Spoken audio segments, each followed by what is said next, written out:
Swag media देखने वाले सारे दर्शक ने अजय गिल कुराड़ की ओर राम राम। फिलहाल आप मौजूद हाँ रतिया में और तमने सबने बेरा है गामा में सारा में बालक फांसी लग रहे हैं खान। फांसी कहते खावे है जो अग्निपथ स्कीम लाई है सरकार का, उसका विरोध होने लग रहा है और इसे मुद्दा बाबा बात करांगे। मेरे साथ हैं कमांडो है रामेश्वर सुरैन। तो राम राम जी। राम राम मेरे भाई। हाँ जी राम राम जी। राम राम जी राम राम। हाँ तो सर इसका जो विरोध होने लग रहा है आधे पब्लिक ने तो न्यू कौन बेरा यू सौदा के है, एक बार इसके बारे में डिटेल में बताओ क्या चीज़ है। मैं अपने चैनल पे सबसे पहले तो अजय बहुत बढ़िया काम कर रहे हो बच्चे, आप इस उम्र में इतना जोश और जज्बे के साथ पत्रकारिता कर रहे हो। और अच्छी बात यह है कि एक ऐसे मुद्दे पर बात कर रहे हैं जिसको मतलब आज पूरे देश की मेरे ख्याल में सारे विश्व की नज़र हो रही है कि हिंदुस्तान में वो हो के रहा है। हाँ जी हाँ जी।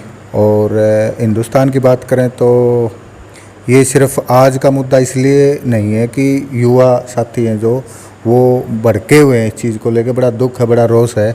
मैं ये कहूँगा कि हिंदुस्तान का मुद्दा है ये और हिंदुस्तान के भविष्य का मुद्दा है। हाँ जी। दो चीज़ें हैं, एक तो इसके अंदर यूथ है कंप्लीट, हाँ जी। जो आज भ्रमित भी है, काफ़ी सारी चीज़ें नुकसान कर रही हैं। मैं सबसे पहले तो उन युवा साथियों से अपील करूँगा कि इस तरह निराश होने की ज़रूरत नहीं है। हाँ जी। हर चीज़ का हल होता है और उसके लिए ज़रूरी नहीं कि हम अपने जीवन को ख़त्म करें। सुसाइड जैसे बहुत ये कायरतापूर्ण काम है जो इस तरह की हरकत हो रही है, ये हमारे को शोभा नहीं देता। हम सैनिक हों या सैनिक बनने के एक जिद हो या जज्बा हो तो ये हमारे लिए शोभा की बात नहीं है कि हम सुसाइड करें। दूसरी बात ये भी ठीक नहीं है कि कहीं ना कहीं हम अपनी सरकारी संपत्ति का नुकसान करें, क्योंकि सरकारी संपत्ति नहीं, वो हमारी संपत्ति है। तो अब मुद्दे की बात पर आ जावा कि बार बार ये चीज़ें काफ़ी जगह उठ रही है कि भाई अग्निपथ है। ये अग्निपथ है ना जो, ये सिर्फ एक शब्द है। हाँ जी। और इसमें कोई वीरता वाली तो बात मेरे को तो नज़र नहीं आ रही कि भाई 4 साल आप ठेके की नौकरी दे के एक जवान को एक उसकी पूरी ज़िंदगी के भविष्य का खिलवाड़ कर देना, ये मेरी समझ से ठीक नहीं है। अगर हम एक फौजी की बात करें तो लोग आने वाले टाइम में ये पूछने लग जाए भाई तू पक्के वाला फौजी या कच्चे वाला है। भाई 4 साल का फौजी तो फौजी नहीं हुआ। अच्छा चलो ठीक है, एक देशभक्ति का जज्बा काफ़ी सारे यूथ में हमारे में है। स्पेशल हम जिस धरती पर खड़े हैं या बिलोंग करा हरियाणा की, तो हरियाणा के चर्चे इस चीज़ को लेकर खूब होते हैं। हरियाणा है, पंजाब है, राजस्थान है, भाई वीरों की भूमि बोला जाता है इसको। हाँ, उत्तर प्रदेश में भी सेम यही सिचुएशन है। तो इस सब के साथ जो बातें अटैच हो रही हैं वो ये है कि अग्निपथ है क्या चीज़।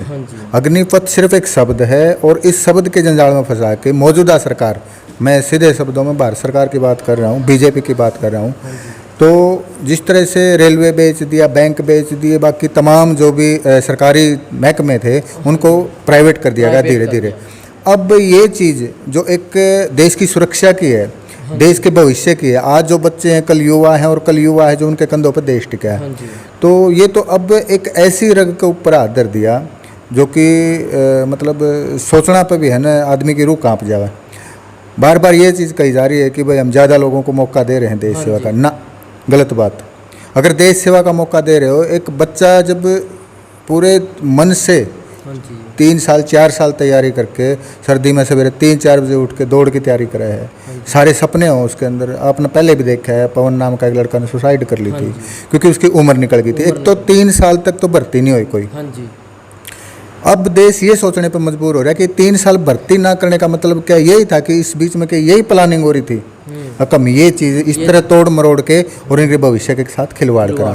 क्योंकि बार बार मैं एक चीज़ कहूँगा, 4 साल की नौकरी में जीवन नहीं निकलता और 4 साल वहाँ नौकरी करने के बाद वो बच्चे करेंगे क्या। अब 75% बच्चों को अगर जो घर भेज रहे हैं, 25% को वहाँ पर रख रहे हैं, एक जैसी ट्रेनिंग करे, एक जैसी तैयारी है, एक जैसा वो अनुशासन कर रहे हैं वहाँ पे, देशभक्ति सब में है, तो वो 75% जो निकाले जाओगे उनका क्या कसूर, और 25% जो रखे जाओगे वो कौन होंगे। तो मतलब कुल मिला के एक ऐसी दुविधा खड़ी हो जानी है अधिकारी के सामने भी, या तो ऐसे लुक मिल जाएंगे जो करप्शन या भ्रष्टाचार का है। अब भाई 10 आदमियों के बीच में आपको 2.5 आदमी रखने, वहाँ पे 7.5 घर भेजने हैं, तो वो क्यों और कैसे, उसको कैसे हम मतलब निकालेंगे कि भाई 7.5 ये घर भेजने, 2.5 ये रखने। दूसरी बात ये जो घर भेज दिए गए, क्या उनको पेंशन है? नहीं है, इस योजना के तहत तो है नहीं। तो जब 4 साल बच्चा नौकरी करके आओगा वो कहाँ जाओगा?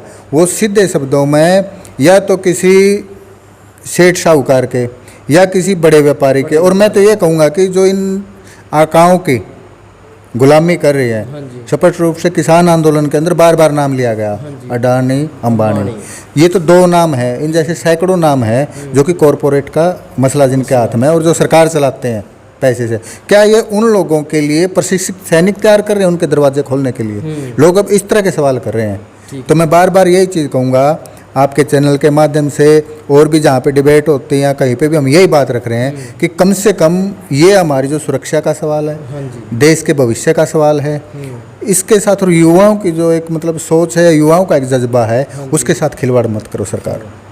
ठीक है भाई। तो देखा हाँ तड़कियों के मैसेज आने लग रहे थे कि भाई तो कड़ा रह गया भाई, सब्र भी करना जरूरी है। जिस तरह कमांडो साहब जी ने बताया है कि सब्र बहुत जरूरी है। तो सर जिस तरह आप देखा कि बहुत सारी जगह आग जले होने लग रही है, तो आपने कहा है कि कहीं ना कहीं सब्र का फल मीठा, तो आगे क्या कहोगी कि आंदोलन चल रहा या क्या रणनीति रहेगी? मेरे ख्याल में इतना कुछ होने के बावजूद सरकार अगर नहीं समझ पाएगी तो बहुत बड़ी भूल होगी, क्योंकि पूरा देश में काफ़ी सारी तो सुसाइड होगी। हाँ जी बिल्कुल। आगजनी भी हो रही है, बसें, रेलवे के ऊपर भी। ये तो युद्ध है और भ्रमित है। मैं तो बार बार ये कहूँगा इस तरह की हरकतें नहीं करनी चाहिए। किसान आंदोलन ने सरकार को घुटनों पर लाके रख दिया था। हाँ जी बिल्कुल। तो सेम सिचुएशन यहाँ भी हो जाएगी। थोड़े से संयम की ज़रूरत है, थोड़े से वेट करने की ज़रूरत है, नहीं तो उससे भी बड़ा आंदोलन अब मिल के खड़ा करांगे। और आंदोलन बिल्कुल शांतिपूर्ण होगा। जायज़ मांग होगी कि हम देशभक्त हैं, सच्चे देश प्रेमी हैं, सच्चे राष्ट्रवादी हैं, झूठा राष्ट्रवाद और फर्जी राष्ट्रवाद नहीं हमारा। हम मिल के यही आवाज़ उठाएंगे कि जो चीज़ पहले चली आ रही थी ना, अगर उसमें सुधारना है तो कुछ अच्छे सुधार हों, न कि इस तरह के कि लोग बढ़ के जाएं, युवाओं का भविष्य खतरे में चला जाए। ठीक है जी बात। तो देखा जी सरकार जब भी कोई भी स्कीम लिया हुआ है कहीं ना कहीं उसका लाभ भी हुआ है। जैसे अग्निपथ स्कीम है, इसका थोड़ा बहुत लाभ भी है या सिर्फ या 100% घाटा गिराई है? लाभ वाली तो मेरी समझ में तो लाभ का तो इसमें शब्द भी ठीक नहीं यूज कर रखा है इनने, क्योंकि अग्निपथ है। कौन से अग्निपथ की बात कर रहे हैं, कौन सी वीरता की बात कर रहे हैं? वो तो जिस दिन भर्ती होंगे बालक उसी दिन उनका यूँ संशय हो जाएगा धरती पर। एक चीज़ बताओ आप, शंका करके कोई काम कंप्लीट होया है? अगर उनकी शंका इसी चीज़ पे होगी कि मैं वहाँ पर रुकूंगा या नहीं रुकूंगा, तो वो देशभक्ति या देश प्रेम की तरफ ध्यान थोड़ा है। पहली चीज़ तो आदमी अपना घर छोड़ रहा है, अपना परिवार छोड़ रहा है, तो उसका यह तसल्ली नहीं है कि मेरी नौकरी पक्की है कच्ची है। एक ही चीज़ दिमाग में बार बार क्लिक करेगी उसके, अगर मैं ठेके पर काम कर रहा हूँ, जब ठेके पर कोई काम कर रहा है तो मेरी समझ से वहाँ पर ना तो वो लॉयल्टी हो सकती, ना लाइबिलिटी हो सकती। मैं सीधे शब्द कहूँगा देशभक्ति नाम की कोई चीज़ नहीं रहेगी। उस आदमी के एक के चक्कर रहेगा दिमाग में कि मैं किसी तरह यहाँ पर पक्का हो जाऊँ, और पक्का होने के लिए उसको जो भी हथकंडे अपनाने पड़ेंगे, किसी की चमचागिरी, चापलूसी या पैसों का लेन देन, जो भी अगर करना पड़ेगा तो ऐसे अच्छी हरकत करनी पड़ेगी उस बच्चे ने। कहने का मतलब ये है कि ये कहीं से भी फिट नहीं बैठने वाली। ये असल में तो सरकार लागू नहीं करेगी जो हालात दिख रहे हैं, और गलती से ऐसी चीज़ें लागू होगी तो देश का भट्ठा बैठना निश्चित है। बिल्कुल। तो देखो जी क्वेश्चन आपको ऊपर भी उठे हैं कि आप रिटायर्ड हो, जानते हैं, बोलो क्या आप ऑन ड्यूटी होंगे? क्या जब भी आप इस तरह खुले विरोध कर देंगे खुल का? मेरे भाई एक सैनिक जब ऑन ड्यूटी है तो वो मीडिया, सोशल मीडिया इनके आमने सामने जाने का उसका कोई धर्म ही नहीं है, डिसिप्लिन में ही नहीं आता, उसकी ड्यूटी नहीं बनती, उसका नैतिक फर्ज भी नहीं है कि वो इस तरह की मूवमेंट करे। वो तो ऑफिशियल अगर उनकी तरफ से कोई बाइट आ रही है अधिकारियों की तरफ से, वो एक अलग चीज़ है, वो डिसाइडेड पर्सन होते हैं। अच्छा, दूसरी बात कि मैं करता नहीं करता, और मैं रिटायर्ड पर्सन हूँ, रिटायर्ड हूँ तभी शायद आवाज़ उठाने में सक्षम हूँ। और मैं तो उन साथियों तक बोलूँगा जो और साथी हैं, इस चीज़ ने सोचो समझो कि हम अपने बच्चों को तैयार करते हैं कि देश की सेवा करना बेटे, तो हम क्या उम्मीद करें कि वो देश का सैनिक बन जाओगा इस हालत में? बिल्कुल। तो आपकी वीरता की कहानी है कारगिल युद्ध हो या चाहे फिर 26/11 ताज हमला हो या, एक बार दर्शन का बताओ उसके बारे में डिटेल दो थोड़ी सी बहुत। नहीं, डिटेल तो कुछ नहीं है, एक ड्यूटी है, एक कर्म है, एक सैनिक है, वो अपना कर्म हमेशा निभाता रहा। सरहदों पर जो जाओगा तो उसके लिए सबसे बड़ा एक ही चीज़ है कि उसका देश धर्म। वो एक अलग पीरियड था, वो एक अलग टाइम था, वो सबके बीच में मतलब लाइफ में आता है। अगर इस तरह का काम हो, मेरी जगह आप होते शायद वो ड्यूटी आप भी करते। लेकिन मैं एक ही चीज़ बार बार कहूँगा, आज मुद्दा जो है उसके ऊपर हमारे को फोकस करने की ज़रूरत है। और ये जो चीज़ें हो रही है पूरे देश के अंदर, अब कहीं नेट बंद कर दिए गए, कहीं पर कुछ कर रहे हैं, तो इस तरीके से मेरी समझ से लोगों के आप दिल की आवाज़ नहीं रोक सकते। हमारे देश में एक जज्बे के ऊपर हम अपने जान लुटाने वाले इंसान होते हैं, तो उस जज्बे की कदर करी जाए। ये जो छोरे बार बार इस तरह की हरकत कर रहे हैं, बेशक बच्चे हों लेकिन उनके दिल में देश प्रेम है, उस देश प्रेम को समझने की ज़रूरत है। अगर ये सरकार इस तरह का कदम नहीं लेगी कि इसको हम दोबारा से ठीक करें, तो मैं तो एक बात बड़े साफ तरीके से कहना चाहूँगा कि इस देश के अंदर राजनीति बहुत गंदी चीज़ है।